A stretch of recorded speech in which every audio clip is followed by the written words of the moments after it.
Olá, seja bem-vindo ao canal do Professor Zanella. No último vídeo que nós fizemos, nós falamos sobre educação.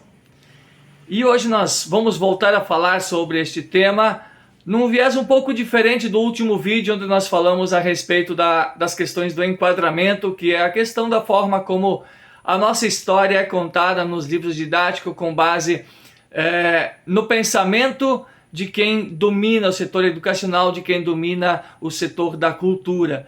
E conforme nós vimos no último vídeo, a esquerda mundial e brasileira tem se apossado desses setores de conhecimento e conduz a história da forma como eles querem que ela seja vista. No momento atual, nós vemos uma situação real dentro de sala de aula, onde há uma grande quantidade de desrespeito por parte de alunos aos professores e uma indisciplina desenfreada. E a reflexão que precisa ser feita é por que nós chegamos a este ponto. E aí, quando nós fizemos essa análise de uma forma mais profunda e sem viés político, nós vamos começar a perceber que tem tudo a ver com aquilo que nós chamamos de método Paulo Freireano de estudo. Como assim, professor Zanella?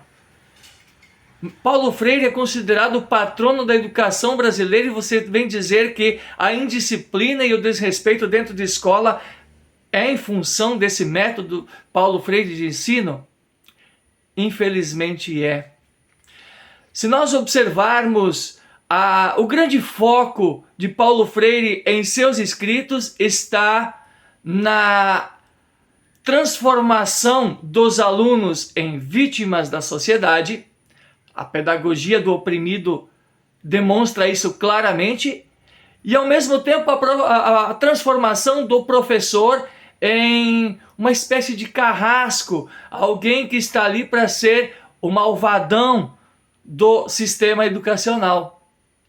Observem, prestem atenção nos escritos, vê se lá nas entrelinhas não é exatamente isto que está escrito. E assim foi sendo tratado ao longo dos últimos 20, 30 anos, dentro do sistema brasileiro, para as famílias, para os pais, para a mídia. Tudo que acontece de errado, a culpa é do professor.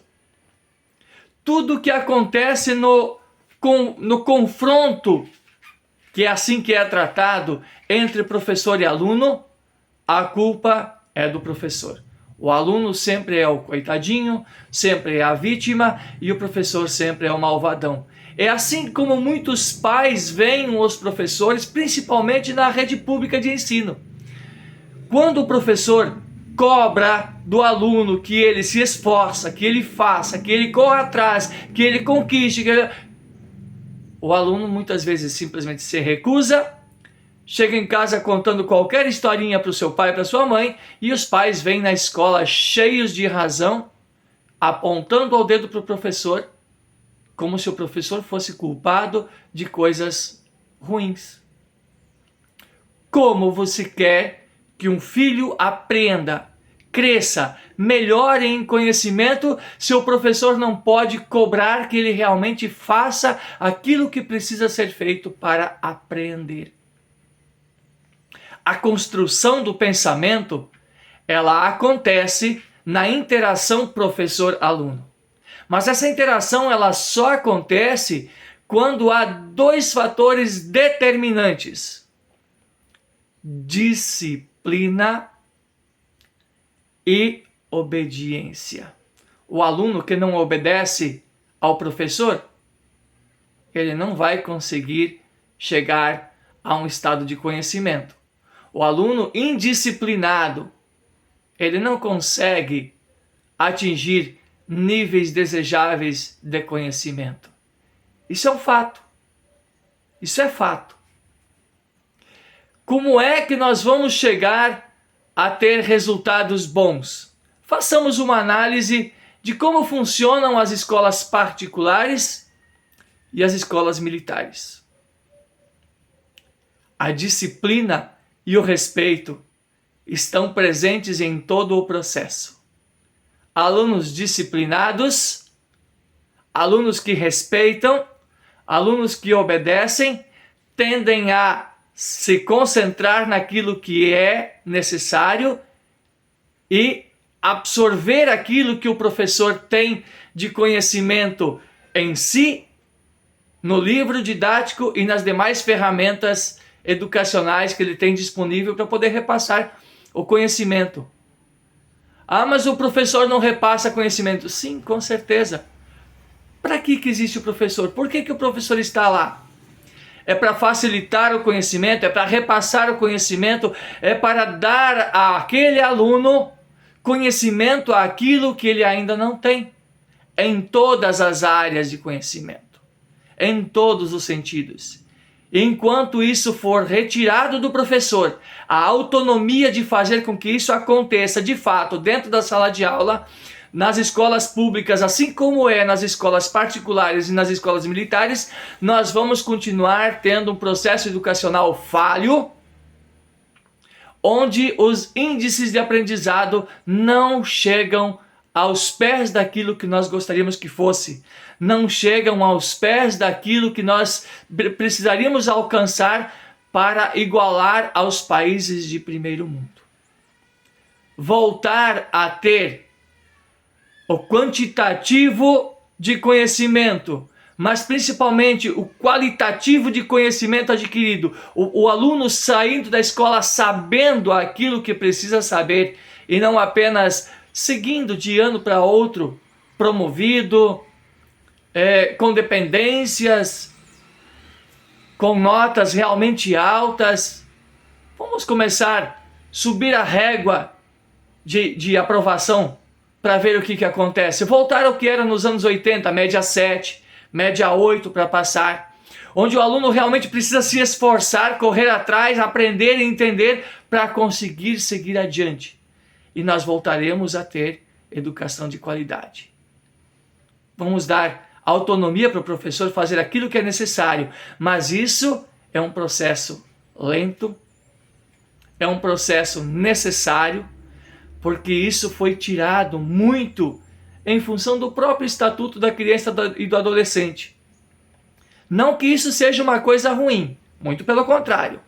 O Estatuto da Criança e do Adolescente é muito importante, mas a forma como ele foi utilizado, maximizando ao extremo os direitos dos alunos e simplesmente esquecendo quase por completo os seus deveres, fez com que nós tivéssemos algo distorcido, levando todos os alunos, ou a sua maioria, a cobrar tudo o que podem, mas sem querer fazer nada daquilo que precisam fazer.